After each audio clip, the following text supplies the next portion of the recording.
This is Frank Islam, Chairman and CEO of FY Investment Group and your host of Washington Current Review, where we interview leading voices from business and politics that impact you, the viewer.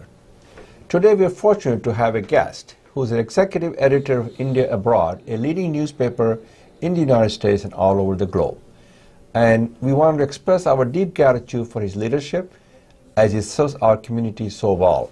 His name is Aziz Hanifaa. Welcome to our show. Thank you very much for coming. Oh, you're very welcome, Frank. Glad to be here. Yeah, so I want to start out where we are with U.S.-India relationship, where we're going. As President Obama says, a defining moment.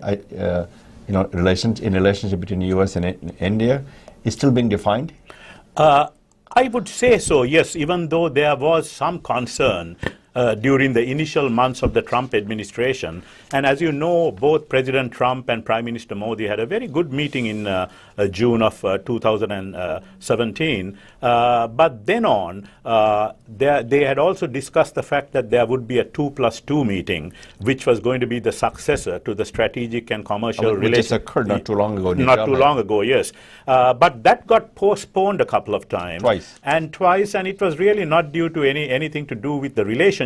But then, of course, Rex Tillerson got fired by Trump as Secretary of State. And then, of course, Mike Pompeo, who took over, had to go off to North Korea. And in the interim, President Trump was making all these remarks about trade issues with India. And he was very angry that Harley-Davidson was being charged increased tariffs by India. There were sanctions placed on Indian aluminum and steel exports, etc. And then, of course, as usual, he was mimicking Narendra Modi, making some condescending remarks, etc. So there was a lot of concern. But I think after the 2+2, which took place a month ago, and there was Pompeo and Defense Secretary Mattis who got there, I think the relationship is back on track in a lot of ways. Is it deepened? It has, in a sense, it has deepened. Broadened? Broadened, especially in the strategic and defense relationship, where I think there is a little bit of a transactional relationship also, because India is a huge buyer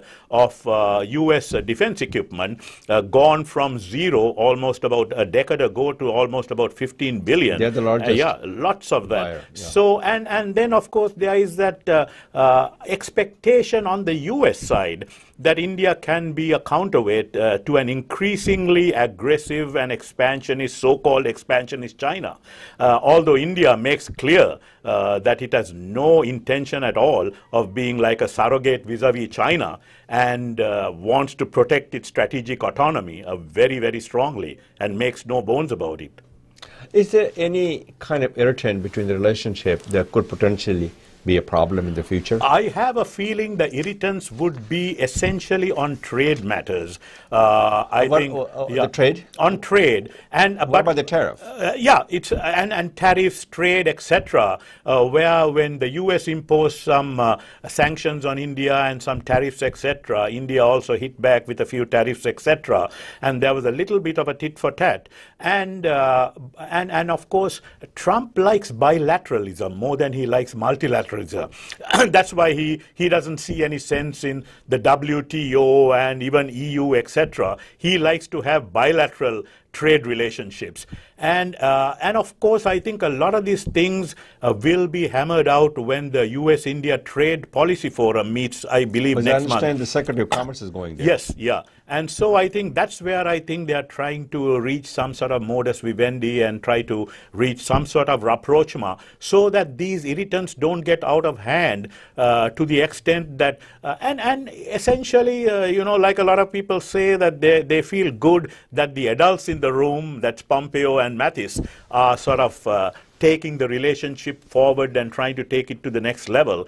And to a certain extent, we'll have to expect a few swipes and remarks, etc., from the president. But then, of course, I think in a lot of ways, the U.S.-India relationship, sort of the strategic partnership, has been on autopilot for a while, and I think it will remain so. But whether there would be any high-level meetings, maybe a visit by Trump in the near future to India.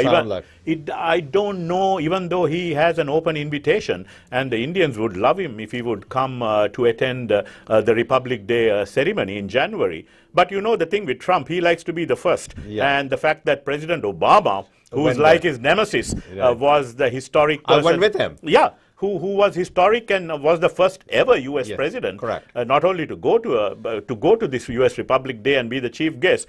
Trump would never like to be the second or the third or whatever, you know. So that is left to be seen. But I think the relationship is pretty good, and I think that 2+2 meeting, which had very good reviews, I think to a great extent, and where there was a lot of agreements, defense, military, etc., that was signed, I think was put any sort of doubts that the relationship was wanting, I think, back on track.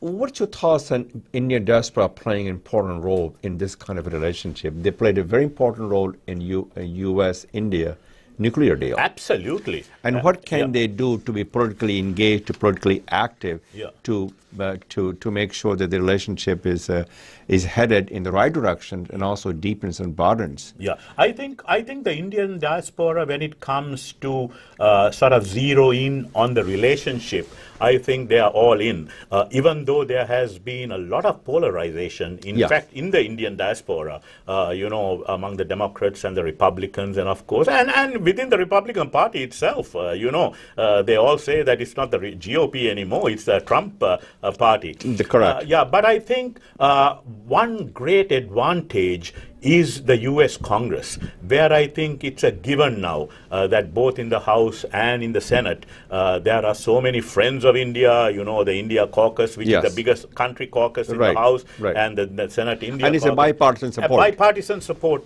And the fact that a lot of chairmen of various committees, etc., are all for the U.S.-India partnership, I think that augurs well. And the fact that today Indian Americans have good relationships with congressmen, they're politically engaged. Very much politically engaged, and politically very savvy today. You get, like Raja Krishnamurti likes to say, they've got the Samosa caucus in the U.S. House. Well, they have three of them. Absolutely. Indian. And then you've got Kamala Harris. Who's she's a half. But a good half. Good half. And a very, very, and a half with a lot of gravitas and a superb and articulate orator and a speaker, etc. So that augurs well, I think, in terms of the diaspora's role, because in addition to the big diaspora with its influence and clout and gravitas, etc., you now also have Indian Americans in the Congress and led by the Dean Ami Bera, who are playing a very catalytic role. They're playing a very important role. But the questions about the Indian diaspora and not the political engagement, but what about the engagement that can help India achieve its fullest potential? They have the capacity, the capability, and the responsibility.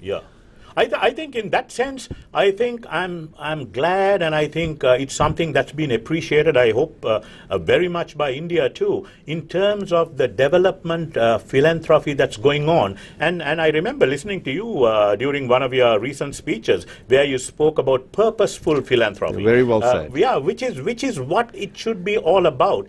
And I think to a great extent, and the fact that you disseminated that information and you almost made it into sort of a theme in terms of purposeful philanthropy. Thank you very much. To a great extent, I think that's what is happening. Oh, we have given it several $1 million to build its management complex in Auditorium Ali Muslim University. And I think the most important thing that they have to be sustainable. On Saturday night, I was at the Pratham DC Gala. Okay. And the amazing work they are doing in terms of alleviating education, illiteracy, etc. And it was very interesting to find that apparently India has done very well in terms of student enrollment, but the literacy rates apparently are still waning. So I think that is where it is important, where in addition to building and facilities, etc., you still have to have what, as you call, purposeful philanthropy, where not just development and infrastructure that's been built in, you have to make sure that's sustained and that there is sort of an exponential progress being made. Very well said. And obviously the purpose is philanthropy, which is very powerful. is to have exponential return. It's not a charity, it's an investment Absolutely. that can yield exponential returns. That's an important aspect. I wanted to talk a little bit about freedom of press in the United States and India. As you know, the freedom of press is the cornerstone of democracy. It's the pillar of nation. And so you have a fake news, so how do you go about separating the facts from fiction? And you are a journalist. What's going on in India and also in the United States? I think as a journalist, and I think all journalists are quite concerned over sort of this whole thing about fake news and the president's remark that the media is the enemy of the people. Which that's is, unbelievable. It is. You know, and I think that's something to be concerned of. And also in India, where some of the journalists got killed, and there is so much of trolling of journalists, you know, targeting of journalists, you know, investigative journalists, and of course India also. You know, there was a crusading journalist, a very progressive journalist who was killed, and to this day, no justice has been found for her killing. So that's extremely unfortunate, and in some ways it also has to do a lot with social media. You know, the proliferation of social media, where it makes it very easy to plant stories, to incite people. Like for incite violence. Incite violence, and the trolling that goes on with social media, you know, and also the fact that you know, we all know how the Russians played in U.S. election. In U.S. elections, no question. You're absolutely right. And in the other sense, unlike in the good old days where there was one big story, now the president, you know, he keeps tweeting all the time. You know, you don't know which story to follow. You've got like about 10, 15 stories, which are all big stories. That's very unfortunate. We have been a global beacon of hope of democracy, freedom of press around the world. And we need to continue that path, because we are the global leader of the world. And the unfortunate thing, and some of the remarks being made by the president, and the trolling that he does, and the fact that he keeps on shouting it's fake a truly news. demeaning and demonizing. And apart from that, it's also giving you know, some kind of a signal and condoning that goes on among other authoritarian leaders. You're absolutely You've got the Filipino guy and guys in Central America and all that. So he does like autocracy. Absolutely, absolutely. You know, I want to change the subject and talk about your view on India-Pakistan relationship, India-Afghanistan relationship. Where we are, what we need to do. In a lot of ways, it was unfortunate that after Imran, the meeting was cancelled. You know, after the killing of some officers, you know, by militants. But they just need to continue on the path forward. And I was reading some of the press reports, etc., by a lot of opinion makers and analysts and others saying that you know, India shouldn't have postponed the meeting, or you know, completely said no to the meeting between the foreign ministers at the UN, which is going on in New York. You know, I really wish that there would be some sort of rapprochement and some sort of and both. There was a lot of encouragement. The US was very happy. They made some very good remarks saying that we hope that there would be this rapprochement, but being very careful as usual in terms of the US policy, that there would be no involvement, mediation, nothing of the sort, that this is something that has to be sorted out between the countries, etc. But I wish that, because just think in terms of just trade and people-to-people interactions, connections, etc. You know, and SAARC, you know, which cuts a sorry figure today. You know, SAARC should have been way ahead of ASEAN. You know, this reminds me of how, you know, being Sri Lankan, and the fact that Sri Lanka was once being held up as a model of development. And when Lee Kuan Yew came to Colombo once, he had said, this is what I want Singapore to become, you know. And now look at Singapore. So there was a model. Yeah. So I think, and SAARC could have been that way before the ASEAN.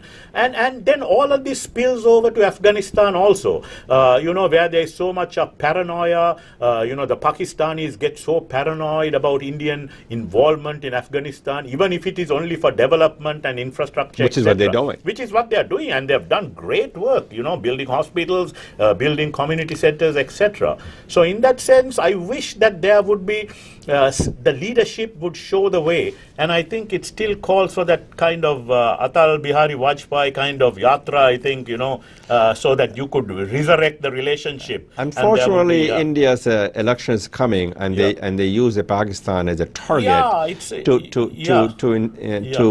to energize Yes. the base, Yeah. which is very, Yeah. very sad. Yeah. And And, especially and it's very interesting that there are a lot of similarities between the U.S., Yes. the Trump administration, But- and where they want to make sure that there is no dissipation of the sort of strong feelings the base has, and then this can energize I the really base. don't think it's sustainable. I don't think it Yeah. can go on. Yeah. And so thank you very much for coming. What a Aziz. pleasure. Thank Yeah. you. Thank you, Frank. Yeah, this is Frank Islam wishing you a great week, and thank you for watching.